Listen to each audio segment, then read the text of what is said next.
Hello বন্ধুরা, আমার নতুন ভিডিও আবার প্রত্যেককে স্বাগত। আজকে যে টপিকটা বলবো যে সেকেন্ড এসএলএসটি আপনারা জানেন ডিভিশন বেঞ্চে শুনানি চলছিল, তো সেটার রায়দানের ডেট দিয়েছে। সেটা হচ্ছে আজকে দুপুর 2টোর সময়, মানে দুপুর 2টোর পরে আজকে সেকেন্ড এসএলএসটি যে ডিভিশন বেঞ্চ রায়টাকে রিজার্ভ করেছিল সেটা রায়দান আজকে হতে চলেছে। তো রায়দান কোন দিকে যেতে পারে এটা আমি আগের দিনের ভিডিওতেও আলোচনা করেছি যে দেখুন, রায়দান কিন্তু একটা খুব ভাইটাল গুরুত্বপূর্ণ, সেই জন্য কিন্তু এই রায়টাকে রিজার্ভ করে রাখা হয়েছিল।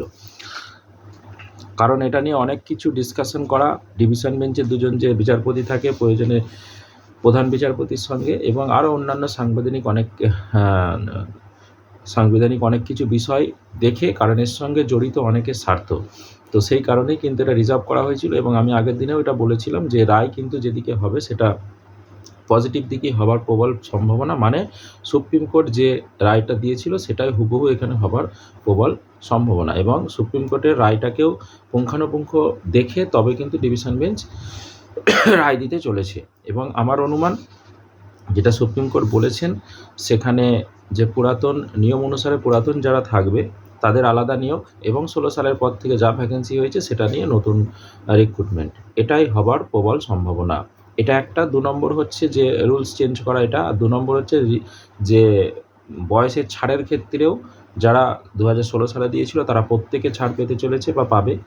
আর 3 নম্বর যেটা বলবো সেটা হচ্ছে যে এক্সপিরিয়েন্সের যে 10 নম্বর দিয়েছে সেটাও কিন্তু ক্যান্সেল হতে চলেছে। যে প্যানেল ক্যান্সেল হয়ে গেছে সেই প্যানেল থেকে কী করে 10 নম্বরের এক্সপিরিয়েন্স দেওয়া যায়? তো যাই হোক, কারণ সেই প্যানেলটাই তো ক্যান্সেল, তাহলে সেই প্যানেলে নিয়োগপ্রাপ্ত শিক্ষকরাও তো ক্যান্সেল।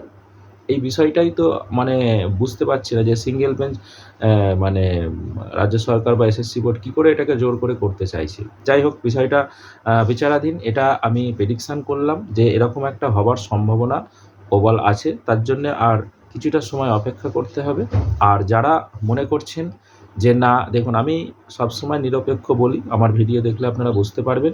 কারোর যদি মনে হয় যে না সবাইকে বসতে দেবে, এসএসসি সঠিক করেছে, ঠিক আছে, আপনি আপনার জায়গায় ঠিক আছেন, সমস্যা কিছু তো নাই, ঠিক আছে, তো ইগনোর করুন, আমার কথা ভালো নাও লাগতে পারে। তো সেক্ষেত্রে যে যার ডিসিশান নিজে নেবে। আমি আমার চ্যানেলের তরফ থেকে বা আমার তরফ থেকে এটা আমার প্রেডিকশান করলাম, এবং পারিপার্শ্বিক বিষয় সঠিক বিষয়টা দেখে বিবেচনা করলাম। বাকিটা জাজমেন্ট কী হয় না হয় সেটার জন্য তো আরেকটু অপেক্ষা করতে হবে, এবং জাজমেন্ট হওয়ার সাথে সাথেই আমার চ্যানেলে আপনারা সেই তথ্যটা পেয়ে যাবেন। তার জন্য আমার চ্যানেলের সাথে থাকুন এবং আমার পাশে থাকুন, ঠিক আছে? ওকে, ধন্যবাদ। আর এই ধরনের তথ্য পাওয়ার জন্যে বা দ্রুত পাওয়ার জন্য নোটিফিকেশানটা অন করে রাখবেন। আর কিছু আপনার জানার থাকলে অবশ্যই কমেন্ট বক্সে কমেন্ট করবেন। ধন্যবাদ।